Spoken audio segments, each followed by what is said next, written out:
A seasoned school bus driver began noticing a young black girl quietly crying every afternoon during his route through Decatur, Georgia.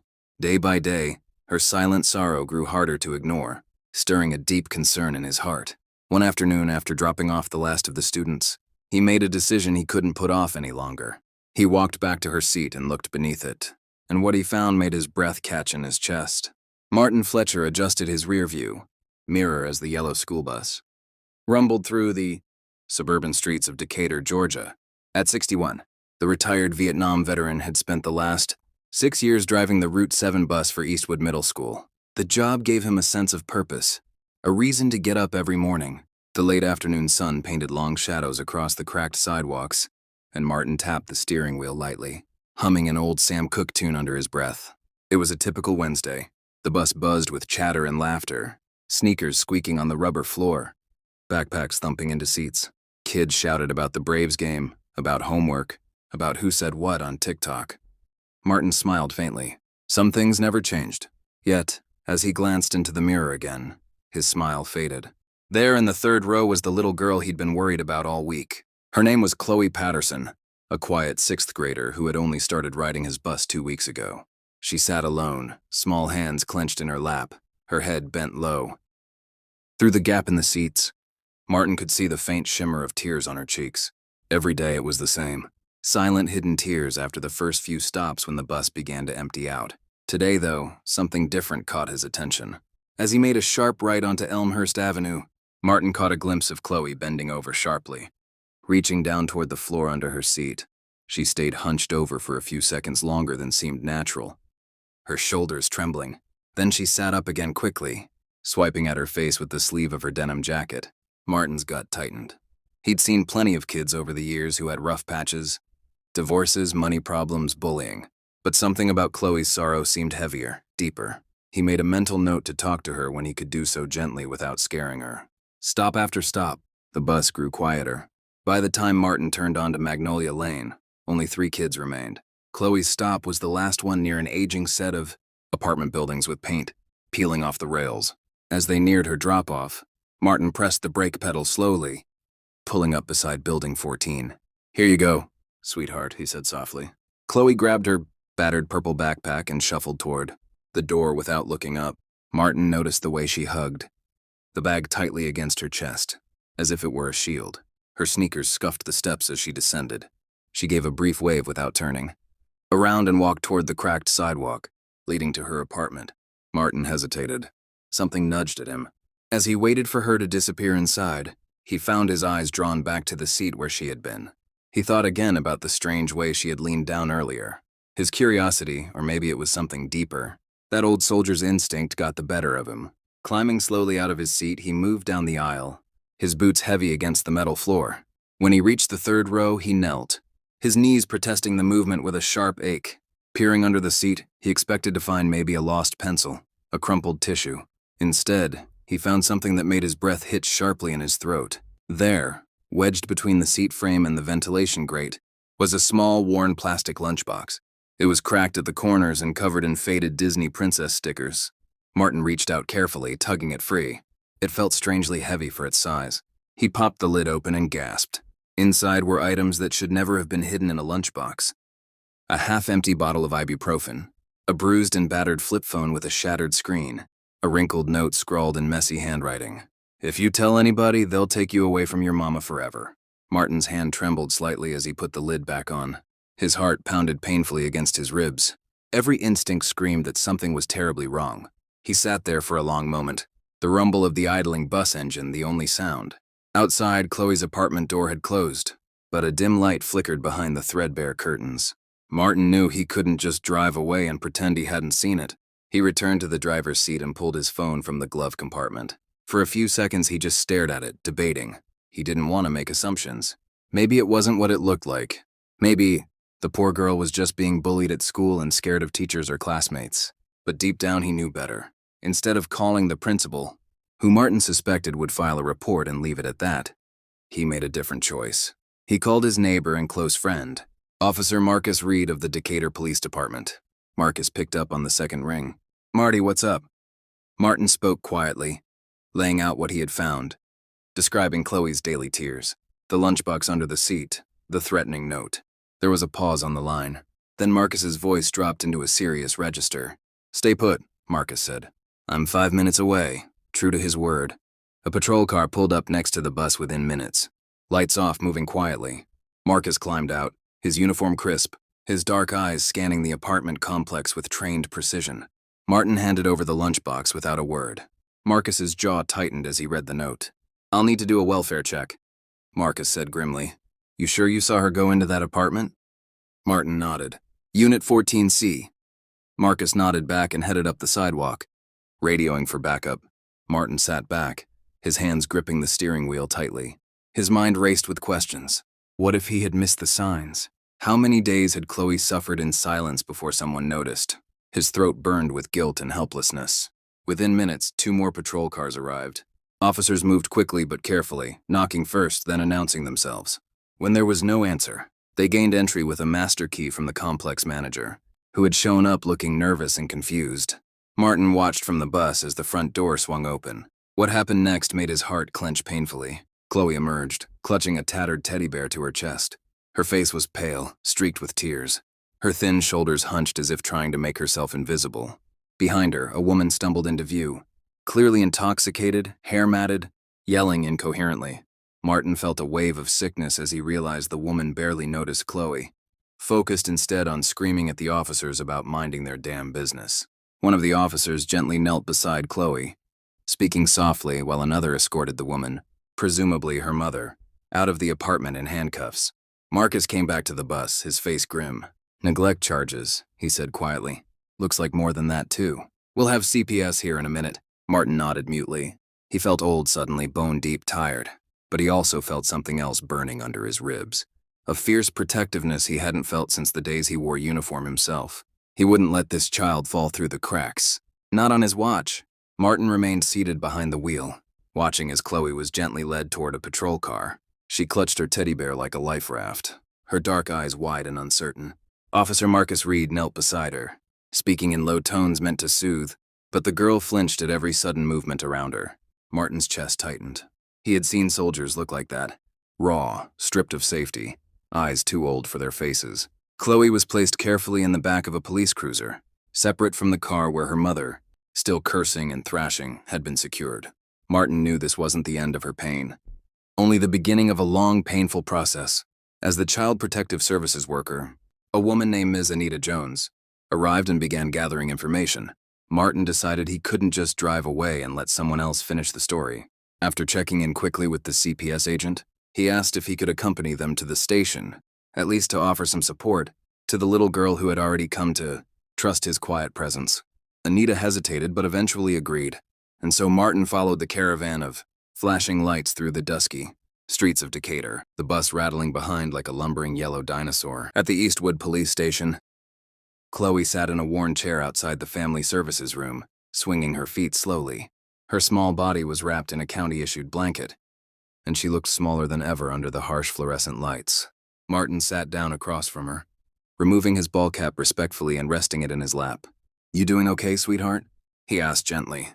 She nodded but said nothing. After a moment, she fished something from her jacket pocket, a small plastic charm bracelet missing half its beads, and began twisting it nervously between her fingers. Martin watched her, feeling a hollow ache settle in his chest. How long had she been trying to hold herself, together with nothing but tiny scraps of comfort like that broken bracelet? A social worker finally called them into a small interview room. The walls were painted a sickly shade of green, meant to be soothing, but succeeding only in looking tired. Martin stayed back against the wall while Anita Jones knelt in front of Chloe. "Sweetheart, can you tell me about the note we found? Who gave it to you?" Chloe shrank back in her chair, and Martin saw her hands clench into tiny fists. After a long pause, she whispered, "It was Mr. Darrell. Mama's boyfriend," he said. "If I told, I'd be taken away and Mama would go to jail." Anita kept her voice steady. "And the pills in your lunchbox?" Chloe hesitated. "Sometimes he made me take medicine. Said it would make me grow up faster. I didn't like it. Made my stomach hurt." Martin's fists clenched involuntarily. Rage simmered low and dangerous in his gut, but he forced himself to stay silent. Chloe needed calm, not more shouting. Over the next hour, a clearer and darker picture emerged. Daryl, the mother's boyfriend, had been using threats and emotional abuse to control Chloe, while her mother, addicted and indifferent, looked the other way. The pills were a mixture: some ibuprofen, some leftover prescription medications, even a few expired antibiotics. It was sheer luck Chloe hadn't gotten seriously ill yet. When asked why she hid the lunchbox under the bus seat, Chloe's answer was simple and heartbreaking. "I didn't want Mama to find it and get mad." By the time they finished, the clock on the wall read nearly 8:30 p.m. Anita explained that Chloe would be placed in emergency foster care for the night until a longer-term arrangement could be made. Chloe stared at the floor, shoulders slumped. Martin cleared his throat. "If it's allowed," he said, surprising even himself. "I'd be willing to stay with her tonight, at least until y'all figure out where she should go." Anita looked skeptical. "Mr. Fletcher, while I appreciate your kindness, the system has protocols. Foster placement needs background checks, home inspections." Martin nodded. "I get it, but maybe I could just stay at the station here. Sit with her, keep her company so she's not alone, just until a foster parent arrives." Anita conferred briefly with the superior, and then after some paperwork and a lot of stern warnings about boundaries, agreed. Martin felt a rush of fierce gratitude. He wasn't sure why he cared so much. Maybe it was because he'd seen too many kids slip through cracks no one noticed until it was too late. They moved Chloe to a quieter break room away from the noisy dispatch area. Martin sat down heavily in a battered recliner while Chloe curled up in a corner of the couch, the blanket still wrapped around her. She drifted in and out of restless sleep. Martin watched over her like a sentry, his own eyes gritty with fatigue, but unwilling to leave her unguarded. Around midnight, a foster care representative arrived, a woman named Mrs. Helen Carter with kind eyes and a tired smile. She knelt in front of Chloe and introduced herself softly. "Hi, honey. My name's Helen. I'm going to take you somewhere safe, okay? You'll have your own room, your own bed, and nobody's going to make you cry anymore." Chloe blinked sleepily at her, then looked over at Martin. For a terrifying moment, he thought she might cry, but instead, she gave him a tiny, shy smile. Martin rose stiffly and knelt beside her. "You're going to be just fine, sweetheart," he said. "And if you ever need me, I'm not going anywhere." Chloe reached out her hand, small, trembling, trusting, and Martin squeezed it gently. He watched as Helen led her down the hallway, her small figure silhouetted against the sterile hospital lights. When they disappeared around the corner, Martin slumped into a chair, utterly drained. He rubbed a hand over his face and whispered a quiet prayer for Chloe's healing. For strength, for a world where no little girl ever had to hide her pain under a bus seat. Outside, the night was cool and still. Martin shuffled toward his old Ford pickup, parked under a flickering street lamp. He climbed in and sat there for a long time, staring at the dashboard without really seeing it. His mind replayed Chloe's broken voice, the haunted look in her eyes. He had been a soldier once, trained to fight for the vulnerable, to stand between evil and the innocent. Tonight, in his own quiet way, he had fought again. When he finally started the truck and rumbled down the empty streets toward home, he knew one thing for certain. He was not finished with Chloe Patterson's story. Not by a long shot. The next morning, Martin woke before dawn. Sleep had come in restless fragments, haunted by images of Chloe sitting alone in that sterile police station break room. As the coffee pot gurgled in his tiny kitchen, Martin sat at the table, staring out the window at the mist, rolling over the cracked sidewalks of his Decatur neighborhood. He couldn't shake the feeling that he was supposed to do more. After breakfast, he made a decision. He pulled on his old bomber jacket, the one from his Air Force days, and drove straight to the Eastwood police station. Officer Reed was just coming off night shift and looked surprised to see him. "Morning, Marty. You holding up?" Martin shrugged barely. "Listen, Mark, you know how to reach that foster lady. Miss Helen, I was wondering if it's allowed, maybe I could visit Chloe sometime. Just check in." Reed studied him for a long moment, then nodded slowly. "I'll make a call." While Martin waited, he paced the worn linoleum floor, the scent of stale coffee and disinfectant filling the air. Finally, Reed waved him over. "Helen says yes, but supervised visits only, at least for now. Paperwork's got to be done." First, Martin filled out the necessary forms with trembling hands. He had never been through anything like this before. It felt intrusive. Personal questions about his background, his health, even his financial status. Still, he didn't hesitate. When it came to that little girl, no inconvenience was too big. A few days later, Martin pulled up outside a modest brick house in nearby Clarkston. Helen Carter met him at the door, her welcoming smile easing some of his nerves. Inside, the place was cozy but tidy. filled with the smells of cinnamon and laundry soap. Chloe was sitting at a small kitchen table coloring when she looked up and saw him. For a moment she froze. Then slowly she smiled. It wasn't a big smile, not the kind that split your face wide open, but it was real. Martin felt something unclench inside his chest. "Hey there, sweetheart," he said, stepping inside carefully, as if afraid to break the moment. Helen bustled around them, making tea and chatting about nothing important. Martin knelt beside Chloe's chair. "How you holding up?" She shrugged, then surprised him by saying, "Better now." He smiled back, blinking against the sudden sting in his eyes. They spent the afternoon together playing simple board games and talking in fits and starts. Chloe was cautious, but she opened up more than Martin expected.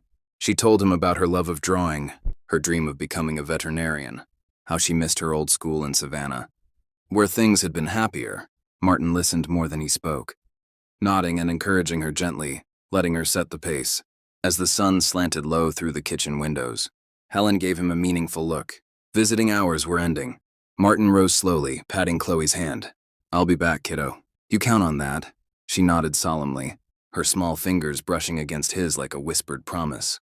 In the following weeks, Martin became a fixture in Chloe's new life. He visited twice a week, sometimes bringing small gifts, a box of crayons, a secondhand library book about animals, a pair of pink sneakers he found on sale.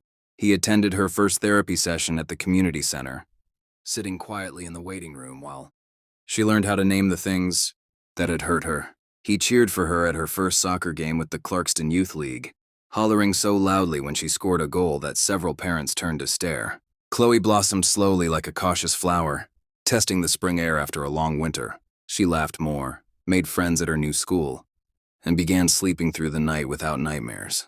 Martin could see the light returning to her eyes day by day, and somehow, without either of them ever saying it aloud, he knew he had become part of her family. The family she had needed all along. One rainy Saturday afternoon, Martin sat in Helen's living room, helping Chloe with a science project. She was building a model of the solar system out of foam balls and coat hangers. As she painstakingly painted tiny Saturn rings, she said without looking up, "Mr. Fletcher, do you think I could call you Grandpa?" Martin froze, the breath leaving his lungs in a whoosh. He stared at her bent head at the careful way she dabbed blue paint on Jupiter's swirling storms. He thought about all the years he had spent alone after his wife passed, the empty house filled with echoes, the birthdays and holidays spent quietly because there was no one left to celebrate. Tears blurred his vision as he cleared his throat. "Sweetheart," he said hoarsely, "I'd be honored." From that day on, Chloe called him Grandpa Marty, and the name fit so naturally that even strangers assumed they were blood. Martin attended school events as her guardian, proudly wearing a button that read, "Best Grandpa Ever," that she had made in art class. On Saturdays, they went to the farmer's market where Martin taught her how to pick ripe peaches, and the two of them taste-tested every free sample until vendors recognized them by sight.